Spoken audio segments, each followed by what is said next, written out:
ஒரு மாநிலத்தில் ஒரு பேர் கூட சொல்ல தெரியல, எப்படிங்க நீங்க அமைச்சரா இருக்கிறீங்க? கேளுங்கள் கொடுக்கப்படும், தட்டுங்கள் திறக்கப்படும். ஏங்க இதுல ஒரு இந்து சமய அறநிலையத்துறை அமைச்சர் அல்லேலூயா சொல்றாரு. அல்லேலூயா அல்லேலூயா அல்லேலூயா. உண்மையிலே நீங்க இந்த கோயிலுக்கெல்லாம் நல்லா பண்ணியிருந்தா இந்த அமைச்சர் எதை வச்சு சொல்லியிருக்கணும்? முருகனுடைய திருமந்திரத்திலிருந்து ஒரு வார்த்தை சொல்லு. சேகர் பாபு அவர்கள் நீங்கள் வந்து பார்க்கணும். நீங்கள் அமைச்சராக இல்லாமல் ஒரு முருகபக்தரை வந்து பாருங்க. உண்மையால நீங்கள் முருகபக்தராக இருந்ததுன்னா, நீங்கள் முருகபக்தர் இல்லை நாங்கள் சொல்கிறோம். முருகனை கும்பிடுறாங்க, எல்லாரும் சேர்ந்து ஒட்டுக்க அரோகர கோஷம் போட்டு இவர் ஏன் இவ்வளோ பத்திக்குது? ஏன்னா இவர் நடத்தின மாநாடு பிசு பிசு போச்சு. வணக்கம். இன்றைய தினம் தமிழகமே பரபரப்பாக இருக்கிறது முருக பக்தர்கள் மாநாடு. இந்த மாநாடு தமிழகத்தில் இருக்கிற எல்லா கிராமங்களிலும், ஊர்களிலும், தெருக்களிலும் பட்டி தொட்டி எல்லாம் பேசப்படுகின்றது. அந்த அளவுக்கு மக்களிடையே சென்று போயிருக்கு. இந்த முருக பக்தர் மாநாடு மிக பிரம்மாண்டமான முறையில் மிக எழுச்சியோடு நடைபெற இருக்குது. லட்சக்கணக்கான மக்கள் கலந்து கொள்வார்கள் என்று எதிர்பார்க்கப்படும். இந்த எதிர்பார்ப்பு என்ன ஆச்சு? இன்னைக்கு தமிழகத்தினுடைய இந்து சமய அறநிலையத்துறை அமைச்சர் சேகர் பாபு அவர்களுக்கு புளியை கரைச்சி விட்டுருச்சு. அவர் ரொம்ப பீதி ஆயிட்டார் ஆளு. தினசரி எங்க போனாலும் திரு சேகர் பாபு அவர்கள் இந்த மாநாடு சங்கிகள் மாநாடு என்றுதான் நாங்கள் பெயர் வைத்தோம். அது முழுக்க முழுக்க சங்கிகள் நடத்துகின்ற மாநாடு. சங்கிகள் மாநாடு, சங்கிகள் மாநாடு, சங்கிகள் மாநாடு சொல்றாரு. ஜாதி, மொழி, இனம், மதம் இதெல்லாம் பிரிவினைவாத மாநாடு. வேறு எந்த கண்டென்ட்டுமே கொடுக்கல. வெறும் முருகபக்தர் மாநாடு சொல்லிக்கிறாங்க. இதுல எங்க பிரிவினை வருது, கலவரம் வருது? முருகனை கும்பிடுறாங்க, எல்லாரும் சேர்ந்து ஒட்டுக்க அரோகர கோஷம் போட்டு இவர் ஏன் இவ்வளவு பத்திக்குது? ஏன்னா இவர் நடத்தின மாநாடு பிசு பிசு போச்சு. பல கோடி ரூபாய் செலவு பண்ணி 27 நாடுகளிலிருந்து வர வச்சு இத்தனை லட்சம் லட்டு கொடுத்து மாநாடு பிசு பிசு போச்சு. ஆனா இப்ப நடக்கிற மாநாடு தமிழகத்தின் வரலாற்றிலே ஒரு பிரம்மாண்டமான மாநாடு ஆக போகிறது. உலகம் முழுக்க இருக்கிற முருகபக்தர்கள் வர்றாங்க. சின்ன சின்ன கிராமங்கள்ல இருந்து சாதாரண மக்கள் முதற்கொண்டு வர்றாங்க. இப்ப அதுதான் பிரச்சனை சேகர் பாபு அவர்களுக்கு. இவர் இந்து சமய அறநிலையத்துறை அமைச்சர். இந்த மாநாட்டை பாராட்டணும், இல்லைன்னா கண்டுக்காம இருக்கணும். இவர் ஏன் தினம் எல்லா ஊர்லயும் பேட்டியில் சொல்லிட்டு இருக்கிறாரு? இவருக்கு பயம் வந்திருக்கு. எதனால? இந்த மாநாட்டுனால இவர்களுடைய ஆட்சி காணாம போகுது. இவர் அடுத்த தடவை அடுத்த வருஷம் இவர் அமைச்சராக இருக்க மாட்டார்.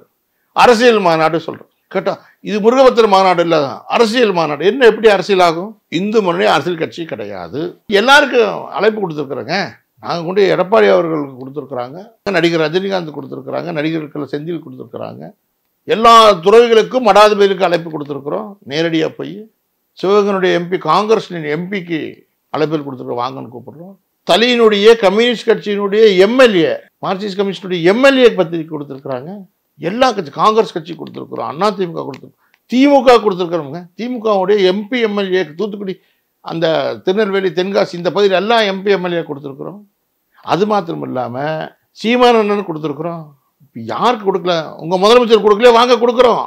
எல்லாத்துக்கும் கொடுத்தது எப்படி அரசியல் மாநாடாகும்? எல்லாரையும் வரவேற்கின்றோம்.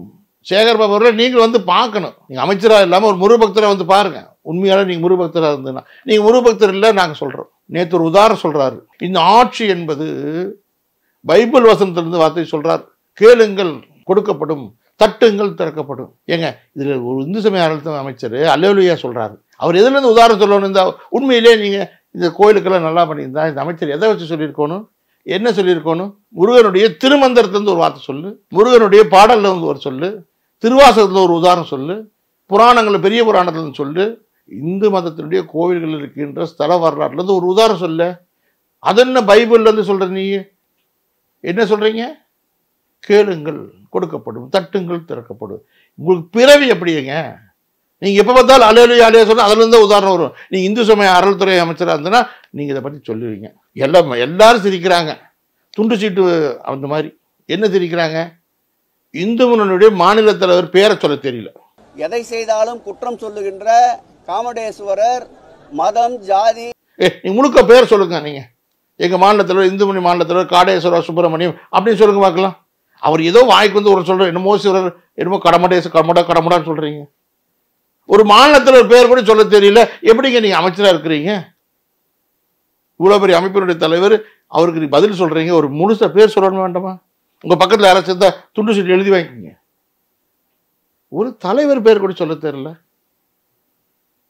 இது என்ன பண்றாங்க? இந்த மாநாடு சங்கிகள் நடத்துற மாநாடு. இது என்ன ரொம்ப போச்சு? மாநாடு யாரும் நடத்தலாம்ல?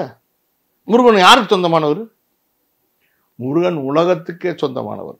யாரெல்லாம் முருகனை மனமுருகி வெற்றிவேல் வீரவேல் சொல்றாங்களோ, அரகர கோஷப்படுற அவங்கள அத்தனை பேருக்கு சொந்தமானவர் முருகர். உலகத்தையே சுத்தி வந்தாரியா, ஒரு பழத்துக்காக உலகத்தையே சுத்தி வந்த முருகப்பெருமான். இந்த முருகப்பெருமான் மாநாடு நடத்தின என்ன ஆகும்?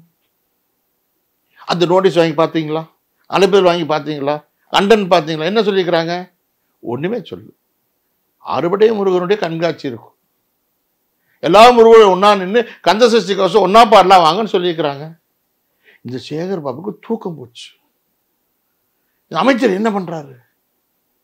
எல்லா பக்கம் சொல்றாரு இந்த மாநாடு அப்படியே இப்படின்ட்டுலாம். நாங்க சொல்றோம் இந்த மாநாடு மிக பிரம்மாண்டமாக வெற்றி அடையும். நீங்க சொல்லுங்க உங்க அமைச்சர் முதலமைச்சர் போய், ஐயா மாநாடு நடத்துறாங்க, அழைப்பு கொடுக்குறாங்கிறாங்க, வாங்கிக்கலாம்னு சொல்லுங்க. நாங்க வர தயார். எங்க மாநிலத்தில் நேரம் வராரு, கொடுக்குறோம். நாங்க மெயில் கொடுத்தோம்ல, பதில் சொல்லுங்க. நாங்க எல்லாத்தையும் கூப்பிடுறோங்க. யோகியை கூப்பிடுறோம், பவன் கல்யாணம் கூப்பிடுறோம், எல்லாத்தையும் கூப்பிடுறோம். பாண்டிச்சேரி முதலமைச்சர் ரங்கசாமி ஐயா கூப்பிடுறோம், பாண்டிச்சேரி கவர்னரை கூப்பிடுறோம். யாரெல்லாம் முருகப்பெருமானை ஏற்றுக்கொள்கிறார்களோ அவரெல்லாம் நாங்கள் கூப்பிடுறோம்.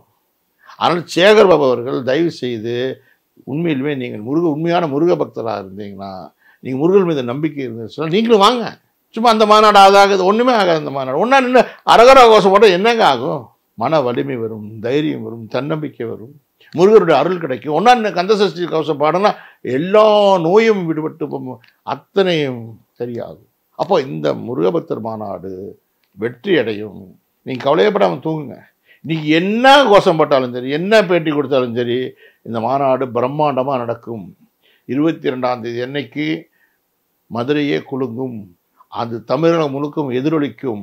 அதனால் நீங்கள் தயவு செய்து இது நல்லா தூங்குங்க, கவலைப்படாமல். நீங்கள் என்ன பண்ணாலும் நடக்கும் இந்த முருகபக்தர் மாநாடு. முருகன் அருள் கிடைக்கும். வெற்றிவேல் வீரவேல்.